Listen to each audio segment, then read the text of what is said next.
देखो फिजिक्स में अब हमको क्या पढ़ना है, बायो सावर्त का नियम।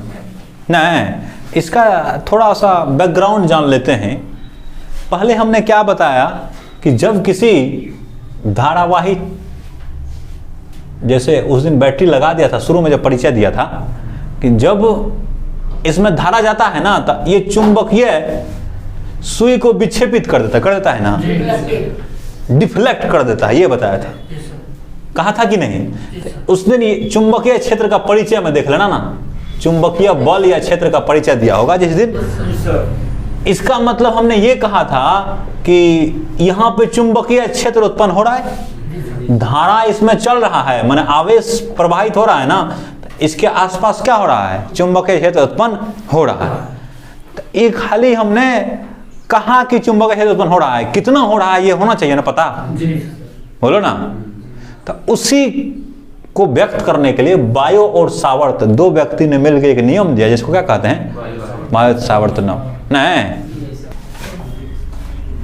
देखो हम लिख रहे हैं, जब किसी धारावाही चालक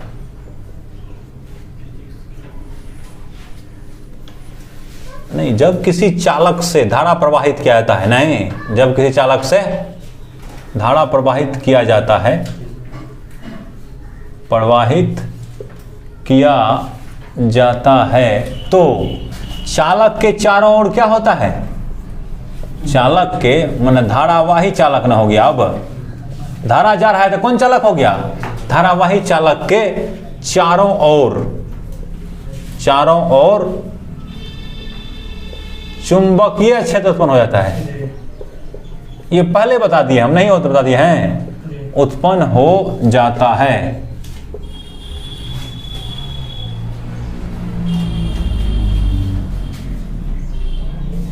इस चुंबकीय क्षेत्र को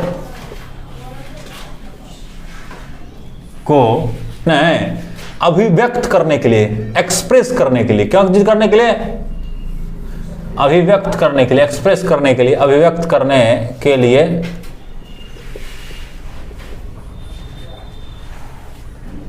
जिस नियम का प्रयोग किया जाता है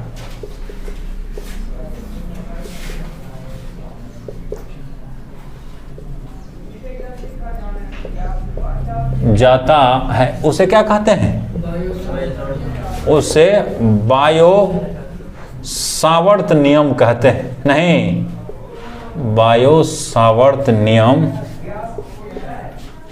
कहते हैं। मतलब कि किसी धारावाही चालक, जैसे ये धारावाही चालक हैं, इसमें क्या है, आई करंट जा रहा ऊपर की ओर ना है, तो इसके चारों ओर क्या बनेगा, चुंबकीय क्षेत्र बनेगा ना, बी बनेगा ना। तो इस बी कितना होगा, इसका क्या फॉर्मूला होगा, इसी के लिए बायो और सावर्त नियम था, उसी नियम क्या कहते हैं, बायो सावर्त नियम कहते हैं। नहीं,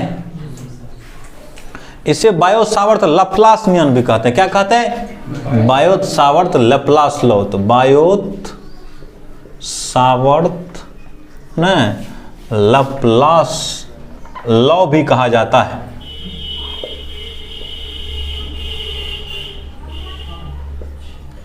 समझ पा रहा है,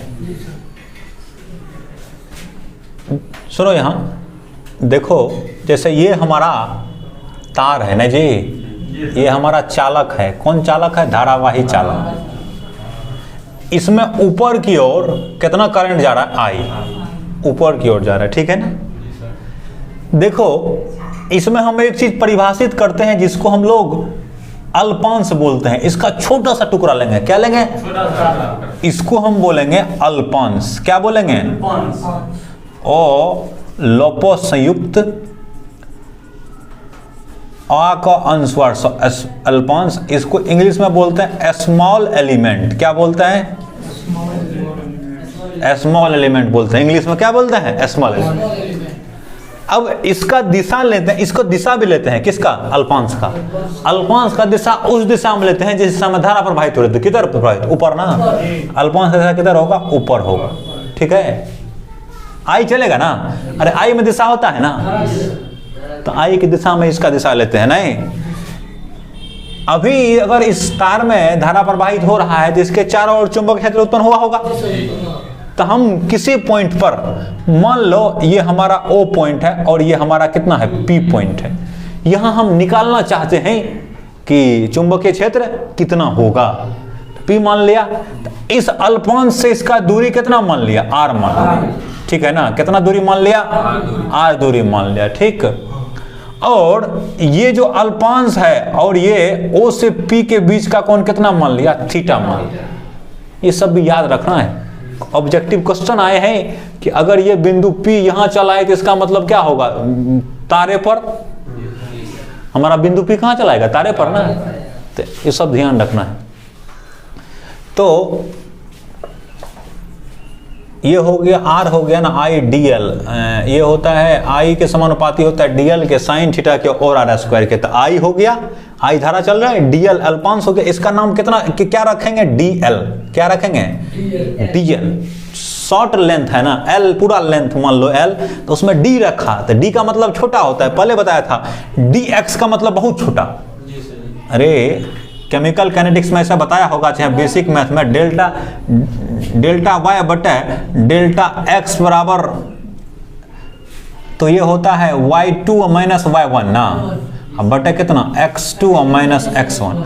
इसी को अगर चेंज को छोटा कर देते हैं, नहीं तो इसको क्या कहने लगता है, dy बटे dx कब कहने लगता है, जब लिमिट लगा देते हैं डेल्टा x टेंस टू कितना, 0 ना, और ये लगा देते हैं डेल्टा y बटे कितना होगा, डेल्टा x, नहीं याद है ना। अगर इसको बहुत छोटा कर देते हैं तो इसमें भी छोटा चेंज होगा, इसमें छोटा चेंज करने पे इसमें भी छोटा होगा, तो इसलिए इसको क्या कहने लगता है, माने dx बहुत छोटा हो तो dy बहुत छोटा होगा, इसको dy बटे dx कहने लगता है। यहाँ देखो dl लिए माने बहुत छोटा सा, नहीं है। तो अब इसके बारे में थोड़ा हम लिखते हैं, तब हम इसका नियम लिखेंगे। माना धारावाही चालक से कितना धारा प्रवाहित हो रही है, माना धारावाही चालक से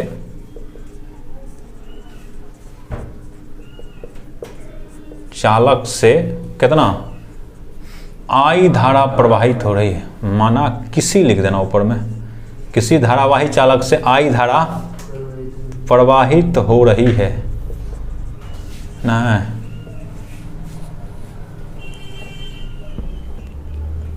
चालक के अल्पांश नहीं तथा बिंदु P, ये P क्या है, जहां चुंबकीय क्षेत्र ज्ञात करना है, नहीं है। P पॉइंट क्या है, चुंबकीय क्षेत्र ज्ञात करना, जहां चुंबकीय क्षेत्र ज्ञात करना है। चालक के अल्पांश तथा P, बिंदु P जहां चुंबकीय क्षेत्र ज्ञात करना है के बीच की दूरी कितना है, देख रहे हैं ना, बीच की दूरी R है, तथा अल्पांश माने स्मॉल एलिमेंट ना जी, अल्पांश और R के बीच का कोण कितना है, R के बीच कोण थीटा है ना। R ये अल्पांश इधर है, इसके बीच का कोण कितना है, तो बायो-सावर्त के नियम के अनुसार, बायो-सावर्त नियम के अनुसार यहां देखो, अगर dl लेंथ लेगा तो यहां db चुंबकीय क्षेत्र उत्पन्न होगा ना। अरे बहुत छोटा सा लंबाई लिया था, बहुत छोटा सा चुंबकीय क्षेत्र होगा ना, बोलो ना। हाँ, चुंबकीय क्षेत्र db समानुपाती होता है I का। मैंने क्या समझा कि चुंबकीय क्षेत्र I के समानुपाती होगा, मैंने I बढ़ेगा तो चुंबकीय क्षेत्र बढ़ेगा।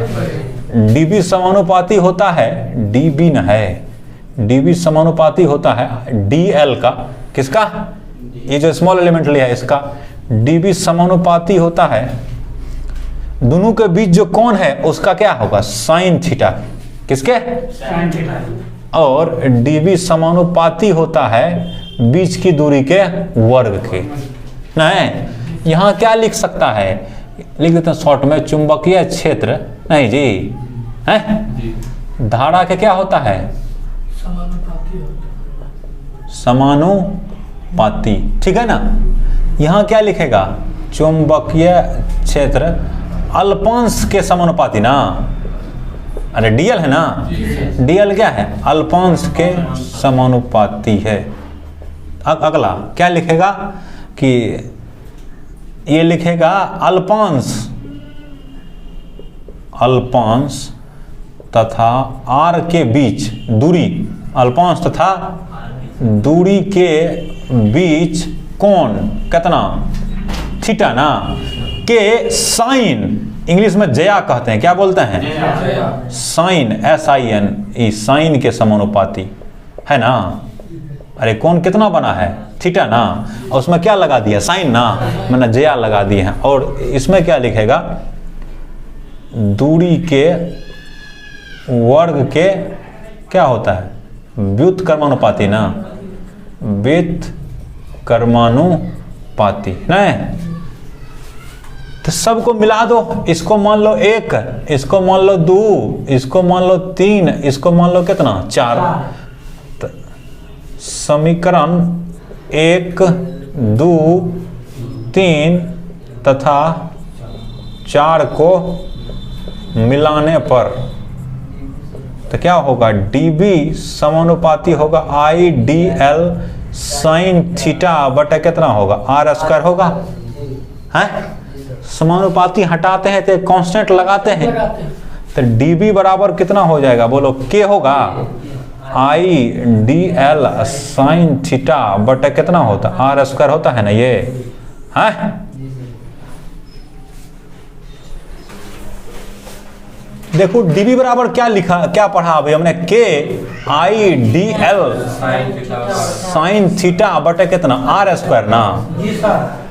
SI पद्धति में, बुझता है ना SI पद्धति, SI सिस्टम में, SI यूनिट जो बोलते हैं, SI यूनिट में K का मान होता है μ0 बटे कितना, 4 पाई, नहीं, μ0 बटे 4 पाई, ठीक है।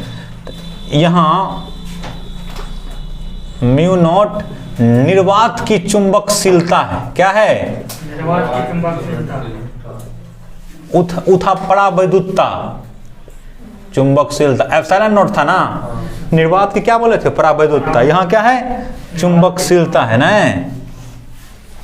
Permeability of vacuum. और इसका मान होता है, K का मान होता है जैसे 4 μ0 बटे 4 पाई बराबर कितना है, K ना है जी, बराबर होता है 10⁻⁻7 हेनरी बटे कितना होता है, मीटर। तो यहाँ K, फिर देखो यहाँ पे μ0 का मान, μ0 बटे 4 पाई इतना ना हो गया है, तो μ0 का मान कितना होगा, इसको गुना कर दो ना, किसको, 4 पाई को इधर ले जाओ, तो 4 पाई गुना 10 के पावर कितना हो गया, -7 होगा, हेनरी बटे क्या होगा, मीटर। ये कितना मान होता है, किसका मान होता है, μ0 का। अरे μ0 बटा 4 पाई बराबर कितना है, -7 है ना, तो μ0 बराबर कितना होगा, इसको दर्ज ले जाओ, समझ गए कि नहीं, हो गया। तो अब यहाँ इसको अगर लिखेगा, इसमें यहाँ लिखना चाहते हैं हम, तो इसके बदले K के बदले क्या लिखेगा, μ0 बटा 4 पाई ना, तो dB बराबर कितना होगा, μ0 बटा 4 पाई IDL साइन थीटा बटा कितना, R² में जी, बोलो ना, IDL साइन थीटा बटा कितना लिखेगा, R² लिखेगा। अच्छा, तुम इससे पहले ये जानते हो कि A क्रॉस B बराबर कितना होता है, A क्रॉस B बराबर कितना होता है, AB साइन थीटा और n कैप होता है ना, बोलो ना। यहाँ अगर वही, अच्छा इसका मान लेंगे तब तो AB साइन थीटा होगा ना। तो यहाँ देखो आइडियल, यहाँ R हमें क्या बोला, आइडियल साइन थीटा है ना, तो उसमें हम क्या करते हैं, यहाँ देखना है, यहाँ IDL, ठीक है, IDL इसको वेक्टर बना देते हैं, तभी बोले थे, क्रॉस R कैप का क्या मतलब कि इकाई सदिश है, इकाई सदिश का मान तो 1 होगा, इससे कोई फर्क नहीं पड़ेगा, तो क्या होगा, IDL का मान होगा ना, आइडियल का मान है इंटू कितना, R कैप का मान इंटू कितना होगा, साइन थीटा होगा, नहीं होगा। तो ये क्या लिखेंगे, आई D L R sine theta लिखेंगे। आर का मान कितना, आर का मान कितना, आर कैप है ये, तो आर कैप का मान कितना, 1 ना। तो ये क्या होगा, आई डी एल साइन थीटा हो जाएगा। बोलो ना, आई डी एल साइन थीटा। इसके बदले क्या लिख सकते हैं तब, तो डी बी बराबर लिखेंगे म्यू नॉट बटे 4 पाई आई डी एल नहीं क्रॉस आर कैप ना। बोलो ना, कितना होगा, आर कैप हो तो गया बटे कितना, आर स्क्वायर ना। तो देखो ये तो वेक्टर हो गया ना, तो इसका मतलब ये हो क्या होगा, बोलो वेक्टर ना होगा। तो चुंबक क्षेत्र में दिशा होता है ना, वो तो बोले थे चुंबक क्षेत्र में दिशा होता है। तो इसको कैसे निकालेगा, डीबी को निकालना है तो क्या करेगा, I D L cross R करना पड़ेगा अब हमको। तो यहां देखो आई डी एल किधर, इधर, आर किधर, इधर। तो I D L cross R करेगा, तो I D L cross R करेगा तो ऐसे ऐसे घुमाएगा तो क्या होगा, यहाँ अंदर होगा। अरे हाथ को ऐसे ले जाएगा तो अंगूठा किधर जा रहा है, अंदर जा रहा ना।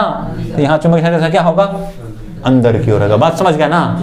एक दूसरा ऐसे भी होता है, इसको इसी को हम लिखना चाहते हैं, dB बराबर हम ऊपर नीचे आर स्क्वायर से गुना कर देते हैं, कितना से, नहीं तो इसी को देखो ना, म्यू नॉट बटा कितना 4 पाई आर से गुना करेंगे, आर स्क्वायर से नहीं, आई D L R sine theta. और नीचा में क्या करेंगे, आर से ऊपर में गुना किया, नीचा में करेगा तो आर स्क्वायर पहले से तो कितना होगा, आर की हो जाएगा, आर स्क्वायर एगो आर नहीं। तो इसी को लिख देगा म्यू नॉट बटा 4 pi I D L cross कितना, आर लिखेगा अब, आर कैप नहीं लिखेगा, क्या लिखेगा, I D L cross R अब बटे कितना, आर क्यू ना। बोलो ये कितना होगा, डीबी वेक्टर बराबर हो जाएगा, होगा कि नहीं होगा, आर क्यू। ऐसा भी व्यंजक हो सकता है, यहाँ आर इसका मॉडुलस है, अगर चाहो तो इसको ऐसे करके, ऐसे वेक्टर का मॉडुलस लिख करके उसका क्यूब दे दो ना। वेक्टर में पढ़ते हो कि नहीं, वेक्टर का मॉडुलस अगर दे देंगे तो उसका मतलब मान होता है उसका आर क्यू, या फिर सिर्फ उसको वही लिख सकते हैं, ऐसा हो सकता है। इसके लिए क्या करेंगे अब, अगर ये हम देख लेते हैं, हमको खाली दिशा पता करना है, तो अगर आई डी एल इधर है आर इधर है तो क्या करेंगे, ये स्क्रू नियम लगाएंगे, ये स्क्रू नियम है ना, right hand thumb rule. Right hand thumb rule में आई डी एल से चलेंगे किधर की तरफ, आर की तरफ। आर हमारा इधर, आई डी एल ऊपर था तो आई डी एल इधर। अगर यही धारा नीचे चलता, देखो छोटे कौन से घूमना है हमको, अगर यही धारा नीचे की ओर चलता, नीचे की ओर, तब क्या आई डी एल किधर होता, नीचे ना। बोलो आई डी एल क्या होता, इससे पहले क्या था, अंदर की ओर था ना। ठीक है, अब की बार नीचे अगर चले तो देखो आई डी एल किधर, नीचे ना। तो ऐसे करो, आई डी एल क्रॉस किधर घूमना है, आर की तरफ ना। छोटे कौन से, ई कौन ना हमारा छोटा होगा, इधर से तो बड़ा हो जाएगा, तो ई नहीं लेना है, कौन लेना है, ये वाला। तो I D L cross R, अब यहाँ इधर क्या हो जाएगा, नीचे चलेगा तो बाहर हो जाएगा ना। नहीं समझ रहा बात, ये क्या हो जाएगा, बाहर हो जाएगा।